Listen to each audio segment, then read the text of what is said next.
Ei, antes desse episódio começar, eu queria te pedir um favorzinho. Produzir esse conteúdo semanalmente exige bastante esforço daqui. E nada disso é remunerado, sabia? Pelo menos ainda não. Mas você pode ajudar a mudar isso. Vai lá no botão de seguir, avalie o podcast, recomende o podcast para os seus conhecidos e ajude a gente a espalhar o conhecimento científico por aí. Mas se você pode ajudar mais, apoie o Escuta Ciência, apoie com valores a partir de R$2 e ajude a gente a crescer. E com esse apoio você vai entrar, se quiser, é claro, em um grupo nosso, onde vai poder estar em contato direto com quem produz o podcast.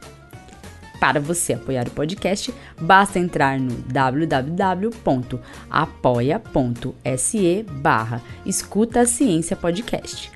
Ou ainda você pode apoiar pelo PicPay, procurando lá o Escuta Ciência Podcast. Mas você prefere fazer um Pix? Não tem problema, use a chave escutaciencia@gmail.com e faz o Pix. Apoie como puder, seja compartilhando, avaliando ou até mesmo dando aquela ajudinha financeira que colabora e muito com os gastos que temos para colocar o Escuta Ciência ao ar semanalmente. Agora chega de conversa e vamos ao episódio. Escuta Ciência.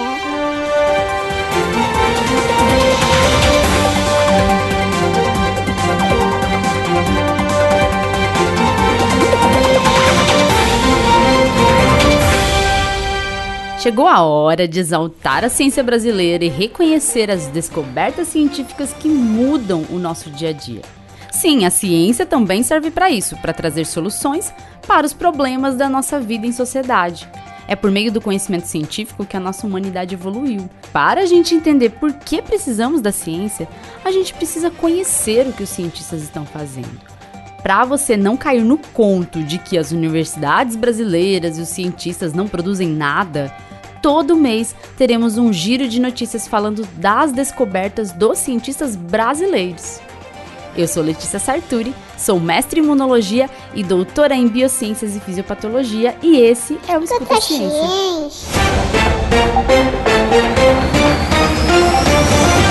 Para começar esse giro de notícia, eu separei aqui uma notícia bem interessante, falando de um novo fóssil que foi encontrado lá no Rio Grande do Sul.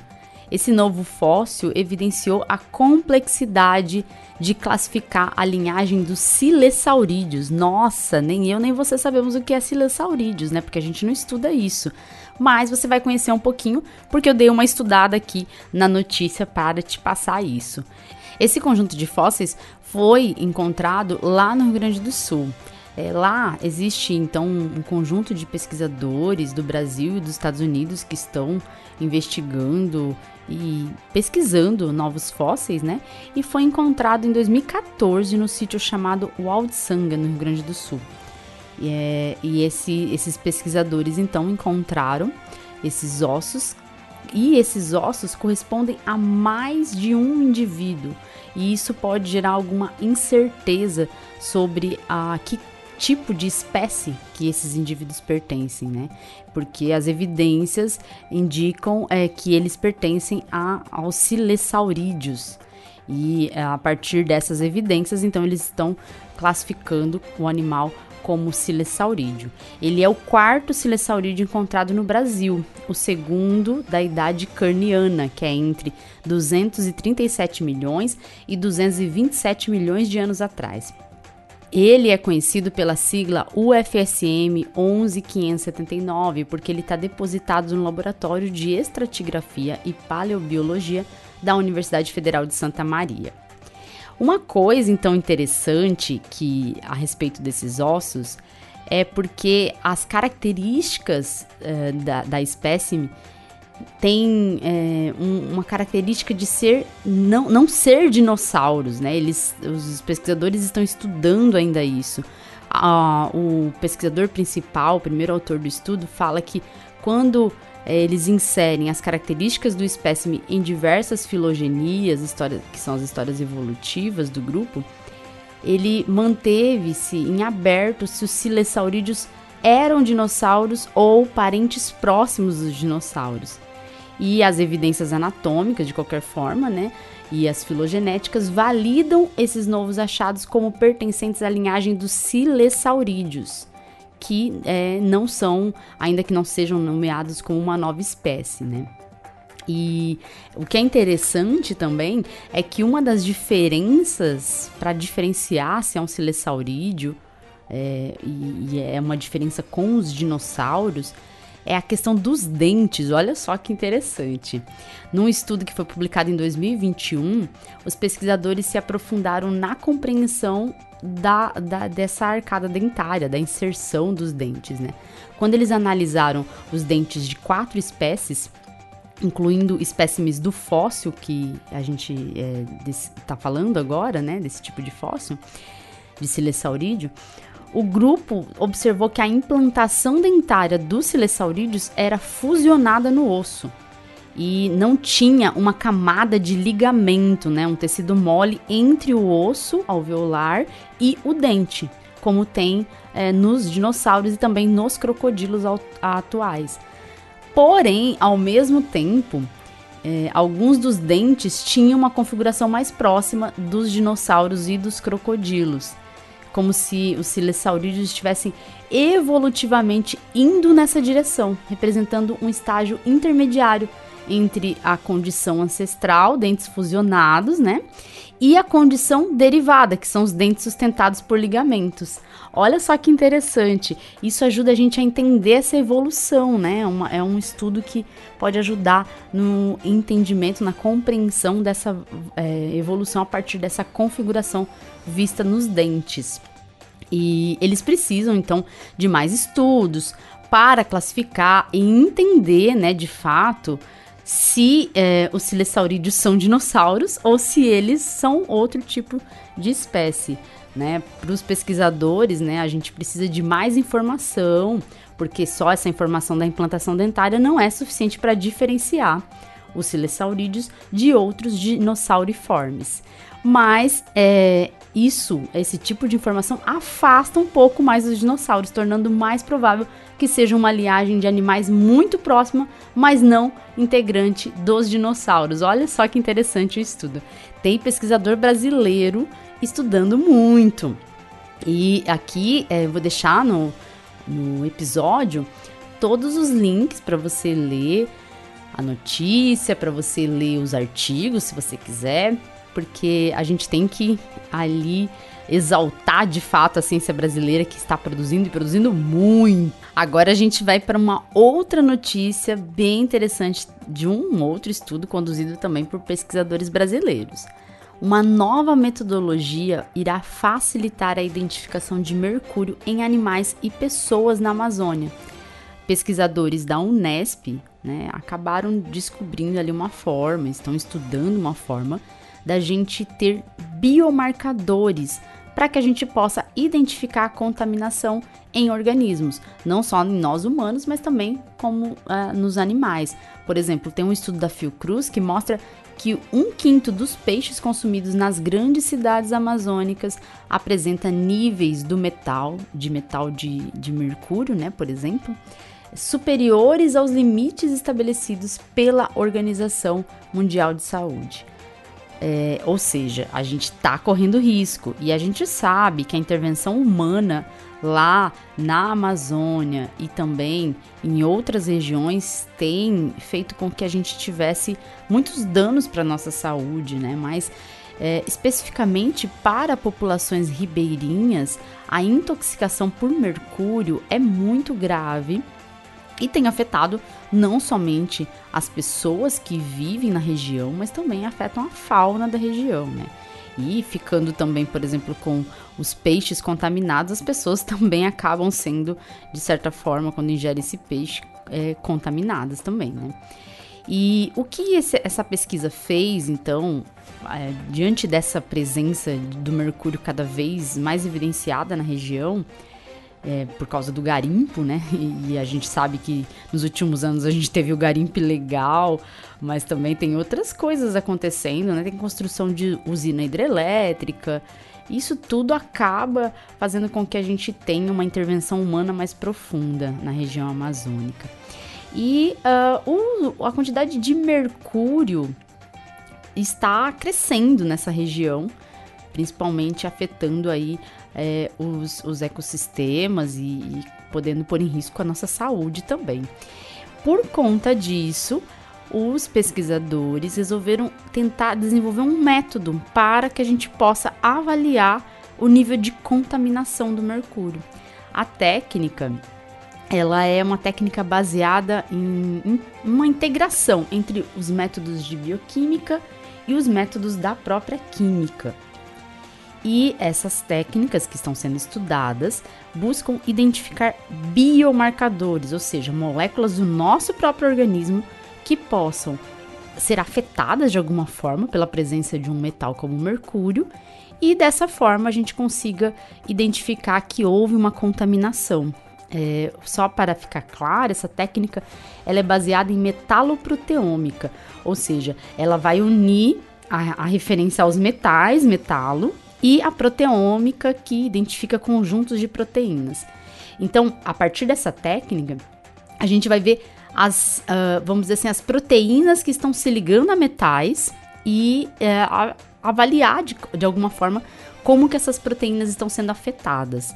Então, essa metodologia visa estudar os conjuntos de proteínas que podem se ligar aí aos metais, porque as proteínas têm essa capacidade de ligação, e então identificar como um biomarcador, como uma molécula que você pode fazer, por exemplo, um exame, identificar ali a contaminação para o mercúrio, né? No caso das proteínas, só para você se lembrar e te contextualizar, por exemplo, a gente tem a hemoglobina, que é uma proteína que se liga ao ferro. Então, as proteínas têm sítios para ligação de metais. Algumas proteínas que têm capacidade enzimática, elas funcionam com metais, né? Então, metais podem até ser cofatores dessas proteínas. E por causa disso, baseados nisso, né, os pesquisadores estão tentando, então, identificar as proteínas que podem ser afetadas pela ligação ao mercúrio e, assim, ser possível, então, a gente ter um método para avaliar, por meio desse método, como que está o nível de contaminação por mercúrio. E isso poderia também ser estendido para outros metais pesados, como o cádmio, o chumbo, que também podem ser encontrados no ambiente, e assim poderia estender para uma análise de contaminação da fauna, né, e contaminação também dos humanos que são influenciados ali por aquela região. Olha que interessante aí, outra pesquisa que traz um benefício para nós enquanto sociedade, e é uma pesquisa relacionada de alguma forma à área da saúde, embora não seja diretamente, mas, porque os pesquisadores são da área de química, né? Mas traz sim algum benefício para nossa saúde. Às vezes as pessoas associam a ciência somente à saúde, né? Somente a trazer benefícios, medicamentos, mas pode trazer também um método para avaliar aí de alguma forma o nível de contaminação por mercúrio, né? Que é tão importante em regiões que podem sofrer de alguma forma com isso. Agora a gente vai falar de comida, olha que delícia. De comida, mas vamos contextualizar as coisas. Não é quando a gente fala que uma receita, um tipo de dieta, uma comida favorece algum tipo de perda de peso ou melhora no metabolismo, não quer dizer que você deve comer só isso, que você deve, de alguma forma, vamos dizer assim, trocar toda a sua dieta. E veja, principalmente quando a gente fala de estudo com animais, aí sim que a gente não deve trocar, a gente tem que esperar resultados e evidências mais robustas. Mas tem sim pesquisador brasileiro estudando receitas mediterrâneas, fazendo com que essas receitas possam ser aí colocadas na dieta, né, para amenizar o ganho de peso. Então, um estudo, né, publicado por pesquisadores brasileiros, em parceria com pesquisadores da Itália e da Espanha, esse estudo evidenciou, né, mostrou ali algumas evidências de que uma receita mediterrânea de refogado, que é um refogado chamado sofrito, nossa, que sofritos, né, o nome desse, que sofrível, o sofrito, ele tem capacidade de amenizar o ganho de peso, mas isso em animais. Olha só que delícia como é feito esse refogado. Ele é um preparado com azeite de oliva extra virgem, cebola e alho. E tem ali, né, uma carinha muito boa, porque eu tô vendo a foto, vocês não estão vendo, mas vocês podem procurar. Ah, e tem tomate também, né? Aqui eu não falei, mas também tem tomate. E aí é uma carinha, aquele molhinho de tomate cheio de cebola, né? Bem gostosinho, assim, sabe? Eu não sei nem explicar, não sei descrever porque tem uma cara muito boa. Embora a hora que eu esteja gravando esse episódio seja uma hora que eu não estou com fome porque eu tomei café da manhã faz pouco tempo. Enfim, vamos lá. Essa pesquisa foi feita em animais e ela mostrou que esse refogado sofrito era capaz de modificar de alguma forma o metabolismo, restringindo o ganho de peso desses animais.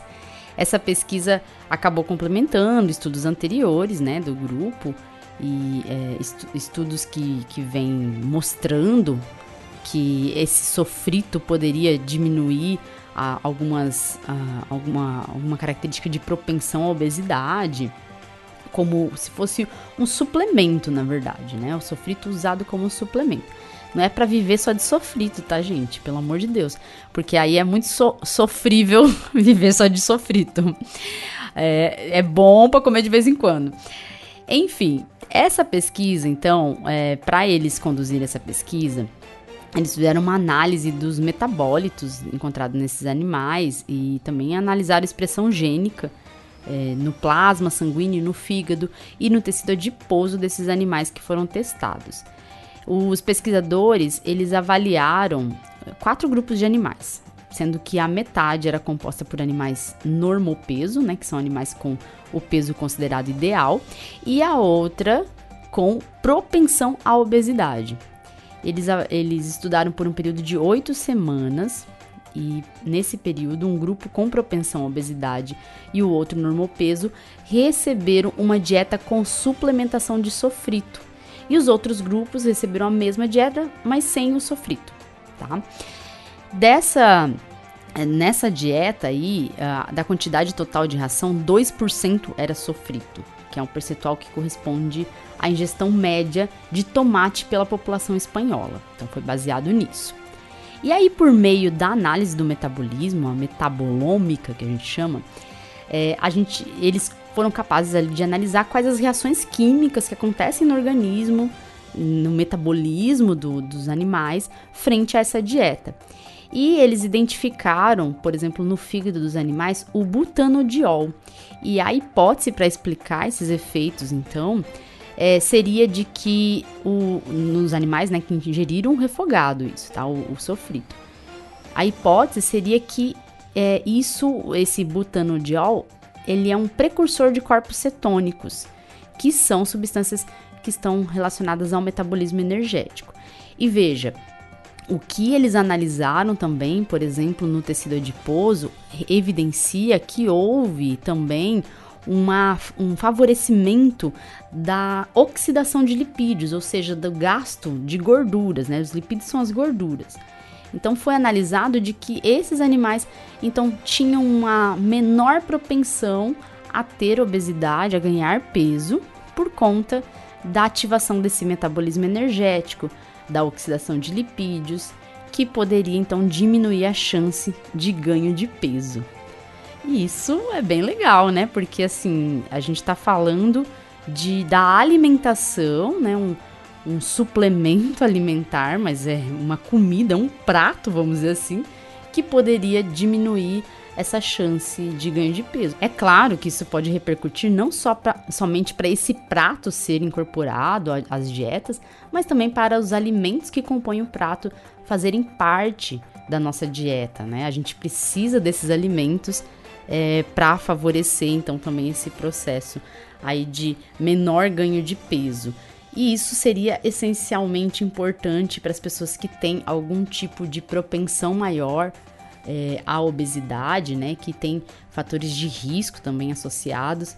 E seria bem interessante comer esse sofrito, viu? Eu comeria ele, com certeza. Acho que vou incorporar na minha dieta. Calma, né, gente? Calma. São estudos feitos em animais e a gente não pode repercutir diretamente para nossa vida, sim, sem uma análise mais aprofundada. Mas tem pesquisador brasileiro estudando isso e vendo aí que a nossa dieta pode ser muito gostosa e pode ser muito benéfica para nossa saúde. Olha só que legal. Agora, uma pesquisa para aquelas pessoas que ficam falando: para que eu vou estudar aranha? Pelo amor de Deus, para que tem cientista estudando isso? Estudando veneno de aranha? Ai, para que isso? Isso é perda de tempo. Não é perda de tempo. Pesquisadores do Instituto Butantan mostraram que o sistema digestório de espécies não peçonhentas, né, aranhas não peçonhentas, produzem ali no sistema digestório, tem proteínas que são normalmente identificadas na peçonha dos aracnídeos. Olha só que interessante. Ou seja, uma espécie que não é peçonhenta tem lá no sistema digestivo dela, no suco digestivo, uma substância semelhante ao veneno de aranhas que são peçonhentas. Ou seja, as moléculas têm algo em comum e o que os pesquisadores descobriram é que elas têm origem comum. Provavelmente, esses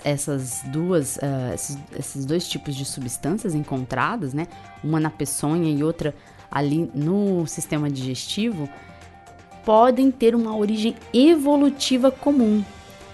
Isso é interessante para a gente entender que algumas aranhas podem até ter perdido a peçonha, né? Isso reflete um resultado da evolução. Pode ser que essas aranhas elas tenham ali como característica em algum momento terem tido, né, esse tipo de substância associada a uma peçonha, mas hoje essa substância está associada ao suco digestivo. E nesse suco digestivo aí inclui-se enzimas como as hidrolases, que são enzimas que usam a água para quebrar, né, para fazer ligações químicas de quebra das substâncias. E também foram detectadas peptidases, que quebram proteínas, né, peptídeos, carboidrases, que são responsáveis por quebrar carboidratos, e também lipases, que quebram gorduras, que quebram os lipídios. E essas aranhas, elas envolvem as presas em metros de teia e depois elas regurgitam sobre essas presas o fluido digestivo, que é o que degrada tanto a teia quanto os insetos e outros animais que essas aranhas possam ter prendido ali na teia. E esses insetos, esses animais podem às vezes ser maiores do que a própria aranha. E por isso que é importante esses líquidos, né, para ter essa capacidade de digerir. Mas olha só que legal, além de todas essas enzimas, foram caracterizadas 50 proteínas presentes, né, ali nesse suco digestivo, que é presente tanto nas espécies venenosas quanto naquelas sem venenos, né? E uma dessas enzimas a gente chama de esfingomielinase D. Ela até então só havia sido encontrada em venenos, mas foi encontrada também no suco digestivo.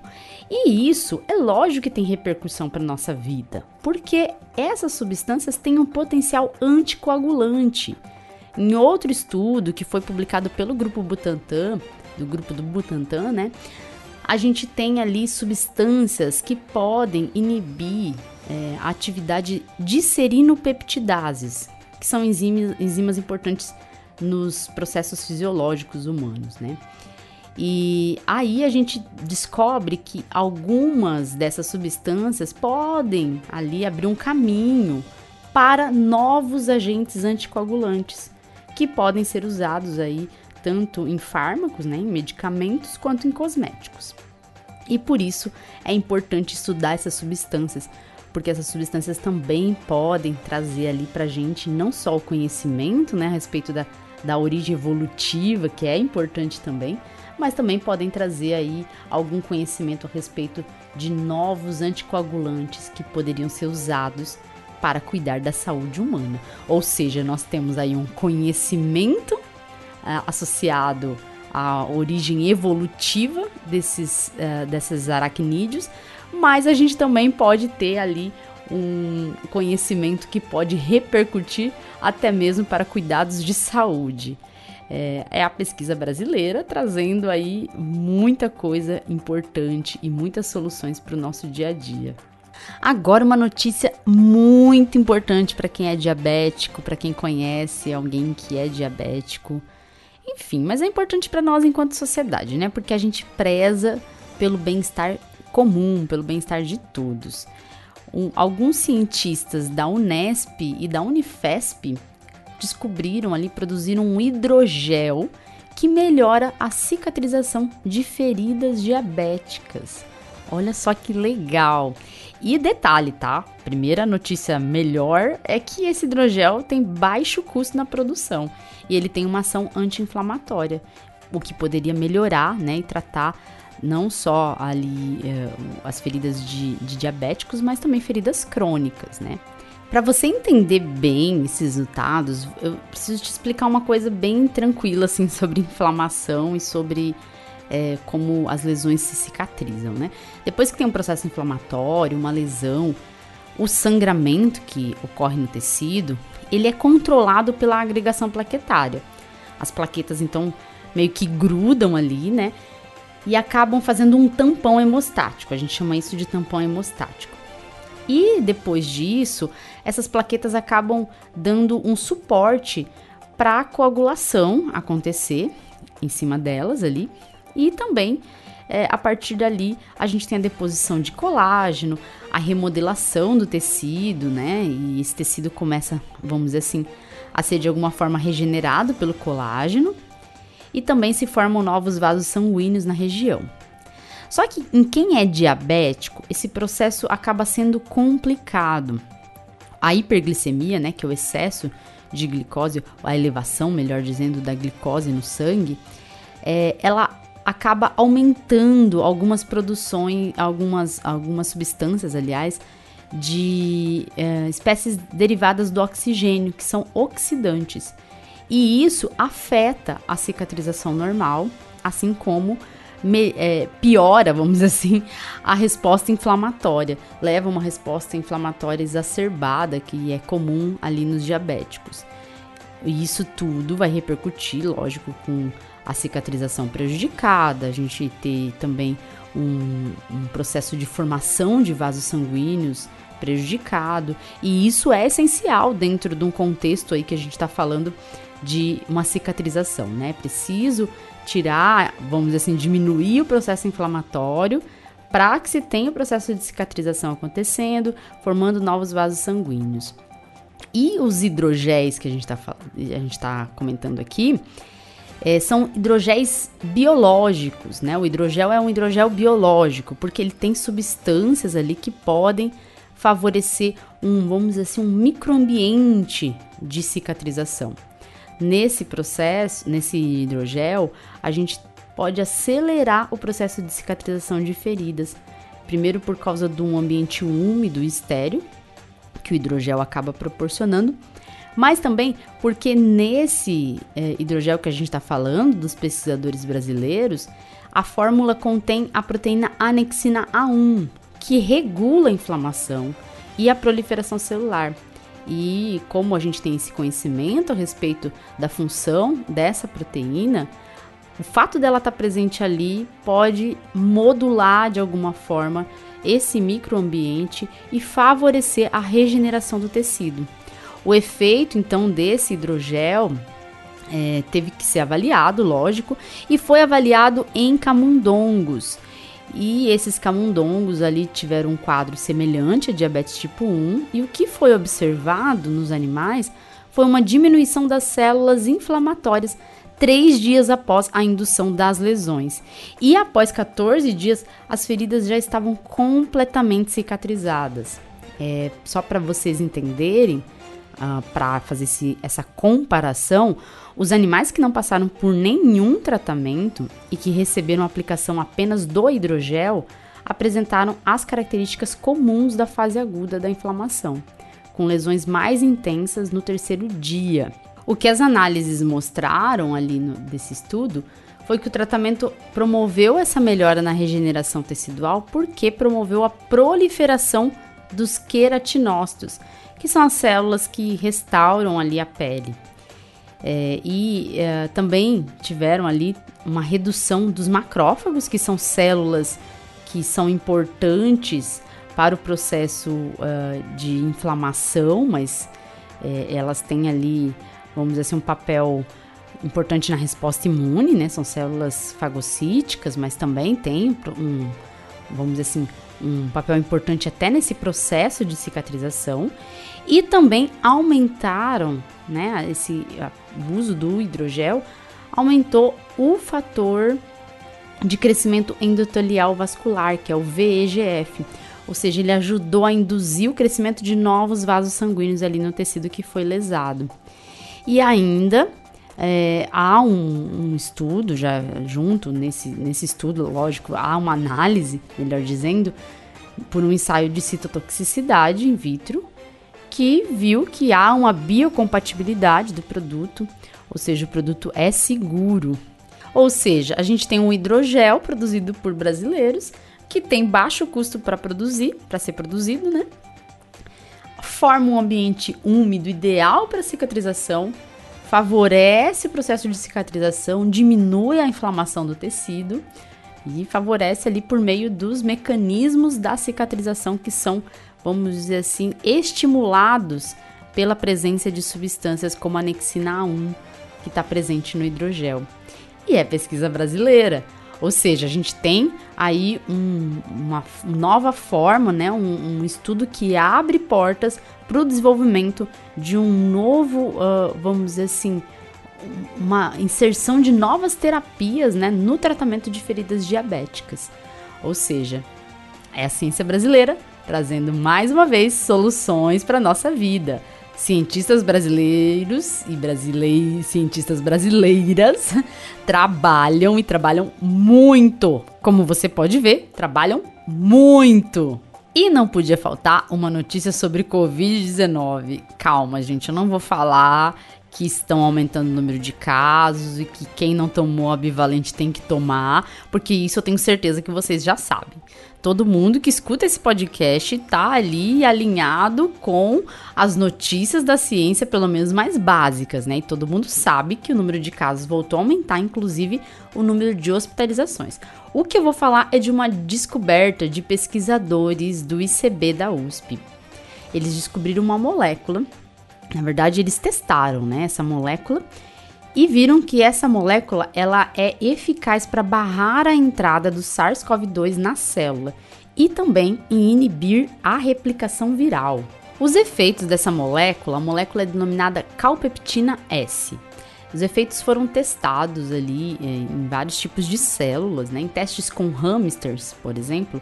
O tratamento com a calpeptina S reduziu a produção de partículas virais na traqueia do animal após o 5º dia de infecção. Em células vero, que são células de linhagem, né, uma linhagem que é originária do rim de macaco e é usado in vitro, né, para modelos experimentais. Nessas células, por meio da utilização de baixas concentrações da calpeptina S, na faixa de nanomolar, já foi possível observar uma eliminação da carga viral, mas células in vitro, tá, gente? Já em célula humana, houve redução de até 80% nas alterações causadas pela invasão viral. Essa calpeptina S é uma variação da calpeptina. A calpeptina, ela é uma molécula que inibe a calpaína. E quem é a calpaína? A calpaína é uma proteína que utiliza o cálcio do corpo humano para acelerar a quebra de moléculas de água, promovendo reações químicas. Essa calpeptina, ela já vinha sendo estudada para outros tratamentos, como tratamentos para câncer e outras doenças crônicas. Na Covid-19, então, que foi o que esses pesquisadores brasileiros estudaram, ela tem um diferencial em relação aos demais medicamentos que já são aprovados para tratamento com Covid-19, como os antivirais, né? E esses medicamentos que já estão também em estágio maior, mais avançado, né, no desenvolvimento.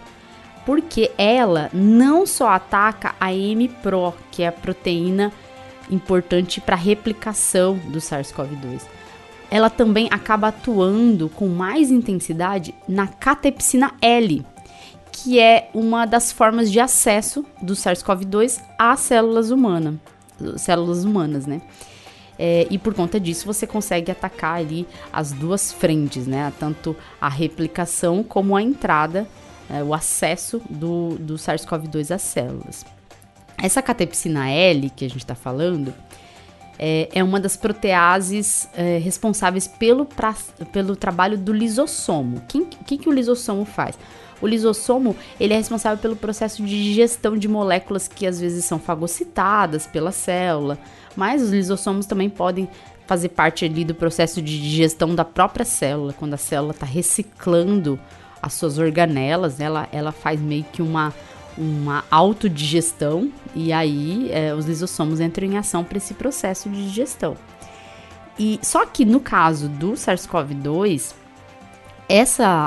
a catepsina L, né, que é a protease que está envolvida no trabalho do lisossomo, ela tem um efeito contrário, né, não digere o SARS-CoV-2. As partículas virais que entram na célula e são processadas pela catepsina L, que está lá nos lisossomos, isso acaba favorecendo a liberação do vírus quando essas partículas sofrem ação da catepsina L. Acabam liberando mais vírus e esse vírus, então, está se espalhando para outras células a partir desse momento, né? A partir do momento que ele é liberado. O que a calpeptina, então, né, que é a substância que foi testada, vai ter capacidade de fazer? A calpeptina S, né, ela vai ter capacidade de inibir de alguma forma, né, esse processo, de atuar de alguma forma nesse processo, e também vai ter capacidade ali de atuar também na replicação do vírus, né? Então, por isso que é interessante essa molécula. Os resultados, né, dos testes, tanto nas células vero quanto nas células humanas, são resultados que favorecem o fato de que essa calpeptina S, né, essa molécula, tem sim um potencial para tratar a Covid-19 e para ser até um pouco melhor do que outros tratamentos. E não causou nenhum efeito tóxico nas células testadas. Ou seja, além de ter se mostrado com um potencial de eficácia no tratamento, ela não tem potencial tóxico. É claro, gente, que isso é um estudo ainda que traz os primeiros resultados. A gente não tá falando que é para vocês saírem por aí, né? Apesar de que você não vai encontrar calpeptina S, mas não é para você sair por aí falando que não vai conseguir ter acesso, né? Mas não vai sair por aí falando, tem uma molécula que vai tratar a Covid e pronto, vai ser melhor do que as outras. A gente não sabe isso ao certo, a gente não tem testes ainda suficientes para admitir isso. De maneira geral, que a gente pode dizer que esses estudos abrem portas para o tratamento que a gente está falando, mas não quer dizer que esse estudo necessariamente é o tratamento, né? Então, abre portas para entender melhor como tratar. Essa calpeptina, ela só foi estudada porque ela foi selecionada por pesquisadores alemães a partir de um estudo que foi publicado em 2021 na revista Science. Eles avaliaram, então, ali entre 35 moléculas, avaliaram uma que tivesse uma melhor performance por meio de uma triagem. Essa triagem, ela é feita por testes de cristalografia de raio-x, em que você consegue entender ali a molécula e avaliar como que essa molécula interagiria ali, como que ela interage, né, com outras moléculas com as quais você deseja que ela interaja, né? Afinal, para ter algum potencial terapêutico, ela tem que ter essa capacidade de interagir com outras moléculas, conforme a gente falou. E, portanto, temos aí mais um estudo que foi conduzido por brasileiros e que pode trazer um novo tratamento pode trazer, então, um tratamento que seja capaz também de inibir a infecção, de diminuir a gravidade da infecção. Lembrando que, apesar da vacinação, a Covid-19 continua sendo uma doença grave, especialmente para grupos de risco. E ainda nós temos pessoas morrendo todo dia por essa doença. Então, exige nossa atenção e exige sim que a ciência busque tratamentos cada vez mais eficazes e que possam, de fato, melhorar ali a condição de saúde de quem tem essa doença. Fora que a gente tem a questão da Covid longa, né? Que já está praticamente muito bem consolidada a evidência, né, de que a gente tem sim problemas de longo prazo associados à Covid-19. E esses efeitos de longo prazo são diversos, pode variar de pessoa para pessoa, e a ciência tem estudado esses efeitos para tentar entender melhor quais os fatores envolvidos na Covid longa. De maneira geral, a gente tem que continuar se cuidando, com vacina no braço, usando máscara em ambientes que não têm ventilação nenhuma e são fechados. Por exemplo, eu tenho utilizado, não tenho, na verdade, utilizado máscara em alguns ambientes que são fechados, mas que tem uma ventilação cruzada. Por exemplo, vou dar um exemplo para vocês. Eu vou na missa do Padre Júlio Lancelotti. E lá na missa do Padre Júlio Lancelotti, a gente fica sentado do lado da porta. A porta é uma porta bem grande. A gente senta do lado da porta, nas últimas cadeiras, longe do pessoal da frente dos bancos, né? São duas cadeirinhas meio isoladas. E ali tem um ventilador que fica circulando. E além disso, a capela é toda ventilada porque tem janelas, é redonda e é toda cheia de janelas. Um ambiente que tá com bastante gente, mas que você está numa região onde tá tendo uma eliminação, né, das partículas que vão se acumulando ali, e tem uma ventilação cruzada. Isso é importante. Nesse ambiente eu me sinto segura para não usar máscara. Mas, por exemplo, numa sala de aula, especialmente em salas de aula lotadas, né? Hoje em dia a gente tem turmas com mais de 100 alunos. Turmas que antigamente a gente não tinha, né? Mas hoje em dia as universidades estão enfiando aluno até onde não dá mais. Então, na sala de aula, onde que eu me sinto segura para tirar máscara é na região onde fica o professor, ali no tablado, que é um pouco mais afastado do resto da turma, e tem uma circulação de ar, porque tem janelas do lado direito e do lado esquerdo tem a porta que fica aberta, então cria uma corrente de ar, né? E aí a gente tem uma corrente de ar que melhora, vamos dizer assim, que protege a gente de alguma forma. É claro que qualquer ambiente com muita gente e fechado acaba tendo maior risco. Mas a gente pode diminuir o risco associando a esse conhecimento da ventilação, né?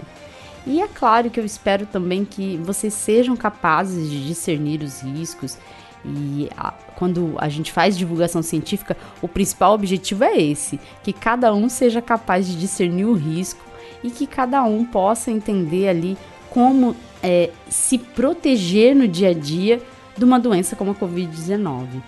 É por meio da disseminação do conhecimento científico que a gente salva vidas e, lógico, a gente cria uma sociedade cada vez mais unida num propósito de bem comum, né? E por isso, com essas notícias que a gente viu hoje, você que já está sabendo o que alguns cientistas brasileiros estão fazendo por aí, pode propagar a palavra da ciência e pode ajudar a gente, sim, a fazer dessa nossa sociedade uma sociedade que entenda, de fato, qual a importância da ciência e que preze por maior investimento na ciência, porque a gente precisa investir mais em ciência.